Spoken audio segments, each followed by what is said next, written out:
Hello, ബ്രെഡും ചിക്കനും ഉണ്ടെങ്കിൽ എളുപ്പത്തിലൊരു സ്നാക്ക് ഉണ്ടാക്കിയെടുത്താലോ. ആദ്യം കുറച്ച് എല്ലില്ലാത്ത ചിക്കൻ ചെറിയ കഷ്ണങ്ങളായിട്ട് മുറിച്ചെടുക്കുക. അതിൻ്റെ അകത്തേക്ക് 1 ടീസ്പൂൺ ഉപ്പും 1/2 ടീസ്പൂൺ മഞ്ഞൾപ്പൊടിയും 1/2 ടീസ്പൂൺ കുരുമുളക് പൊടിയും ഇട്ടിട്ട് ഒന്ന് മിക്സ് ചെയ്തെടുക്കാം. ചിക്കൻ നന്നായിട്ട് മിക്സ് ചെയ്തെടുത്തതിന് ശേഷം ഒരു 20 മിനിറ്റ് നേരം മാറ്റി വെക്കാം. ഇനി ഒരു പാത്രത്തിൽ കുറച്ച് ഓയിലൊന്ന് ചൂടാകാൻ വേണ്ടിയിട്ട് വെക്കുക. ഓയിലൊന്ന് ചൂടായിട്ട് വരുന്ന സമയത്ത് നമ്മൾ മസാല പുരട്ടി വെച്ചിട്ടുള്ള ചിക്കൻ ഇതിൻ്റെ അകത്തേക്ക് ഇട്ട് കൊടുക്കാം. ഒരു ഭാഗം ഒന്ന് ഫ്രൈ ആയി വരുന്ന സമയത്ത് മറിച്ചിട്ട് കൊടുക്കുക. എന്നിട്ട് 2 ഭാഗവും നന്നായിട്ടൊന്ന് ഫ്രൈ ചെയ്തെടുക്കാം. 2 ഭാഗവും ഒന്ന് മൊരിഞ്ഞ് വന്നു കഴിഞ്ഞാൽ ഇത് എണ്ണേൻ്റെ അകത്തുനിന്ന് കോരി മാറ്റാം. ഇനി അതേ എണ്ണയിലേക്ക് ഒരു പീസ് ബട്ടർ ഇട്ട് കൊടുക്കാം. ബട്ടർ ഒന്ന് മെൽറ്റായിട്ട് വരുന്ന സമയത്ത് ഇതിൻ്റെ അകത്തേക്ക് നമുക്ക് ഒരു 5 വെളുത്തുള്ളി ചെറുതായിട്ട് അരിഞ്ഞിട്ട് ചേർത്ത് കൊടുക്കാം.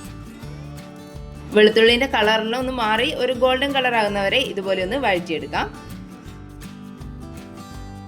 ഇനി ഇതിൻ്റെ അകത്തേക്ക് 1/2 ടീസ്പൂൺ മൈദ ഇട്ട് കൊടുക്കാം. ഇനി ഈ മൈദ നന്നായിട്ടൊന്ന് വഴറ്റിയെടുക്കാം. ബട്ടറിൽ മൈദ വഴറ്റും തോറും ഇതൊരു ക്രീം പോലെയാവും. അതുവരെ ഒന്ന് വഴറ്റി കൊടുക്കാം.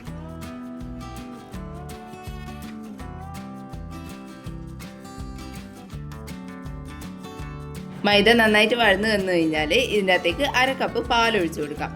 ഇനി പെട്ടെന്ന് തന്നെ ഇതൊന്ന് മിക്സ് ചെയ്ത് കൊടുക്കാം. ഇത് മിക്സ് ചെയ്യുന്ന സമയത്ത് പെട്ടെന്ന് ഇത് കുറുകി വരും. അപ്പോൾ പാല് അധികം വേണമെന്നുണ്ടെങ്കിൽ കുറച്ചുകൂടി ചേർത്ത് കൊടുത്താൽ മതി.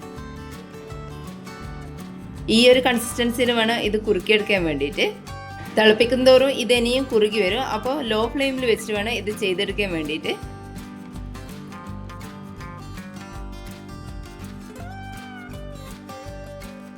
ഇനി ഇതിൻ്റെ അകത്തേക്ക് ഒരു 1/4 ടീസ്പൂൺ ഉപ്പിട്ട് കൊടുക്കാം. 1 ടീസ്പൂൺ കുരുമുളക് പൊടിയും 1 ടീസ്പൂൺ ചില്ലി ഫ്ലേക്സും കൂടി ഇട്ട് കൊടുക്കുക. പിന്നെ കുറച്ച് മല്ലിയില ചെറുതായിട്ട് അരിഞ്ഞതും കൂടി ഇട്ട് കൊടുക്കാം. ഇനി ഇതിൻ്റെ അകത്തേക്ക് നമ്മൾ ഫ്രൈ ചെയ്ത് വെച്ചിട്ടുള്ള ചിക്കനും കൂടി ഇട്ട് കൊടുക്കാം. ഇനി ഇതെല്ലാം കൂടി നന്നായിട്ടൊന്ന് മിക്സ് ചെയ്തെടുക്കാം.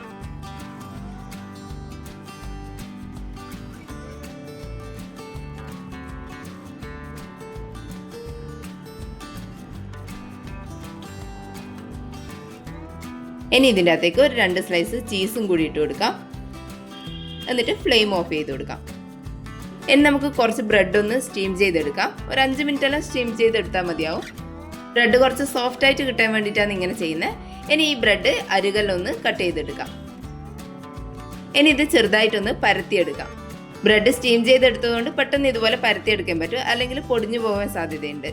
ഇതുപോലെ മുഴുവനും പരത്തിയെടുത്തിട്ടുണ്ട്. ഇനി ഇതിൻ്റെ അകത്തേക്ക് നമ്മൾ ഉണ്ടാക്കി വെച്ചിട്ടുള്ള ഫില്ലിങ് നിറച്ചു കൊടുക്കാം.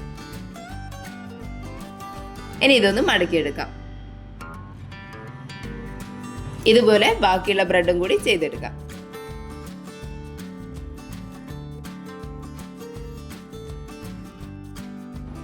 മുഴുവനും ഇതുപോലെ ചെയ്തെടുത്തിട്ടുണ്ട്.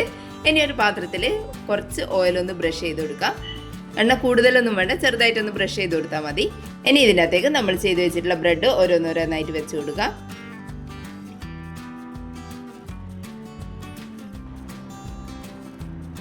ഒരു ഭാഗം ഒന്ന് കളറെല്ലാം മാറി ഒന്ന് ക്രിസ്പി ആയി വരുന്ന സമയത്ത് മറിച്ചിട്ട് കൊടുക്കാം.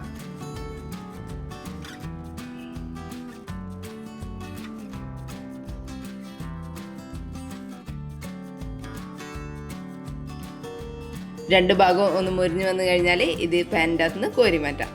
പുറമെ നല്ല ക്രിസ്പി, അകത്ത് നല്ല ജ്യൂസി ആയിട്ടുള്ള ഒരു അടിപൊളി സ്നാക്കാണ്. എല്ലാവരും ഒന്ന് ഉണ്ടാക്കി നോക്കണേ. വീഡിയോ കണ്ടിട്ട് ഇഷ്ടപ്പെട്ടിട്ടുണ്ടെങ്കിൽ ഒന്ന് ലൈക്ക് ചെയ്ത് സബ്സ്ക്രൈബ് ചെയ്യണേ. താങ്ക്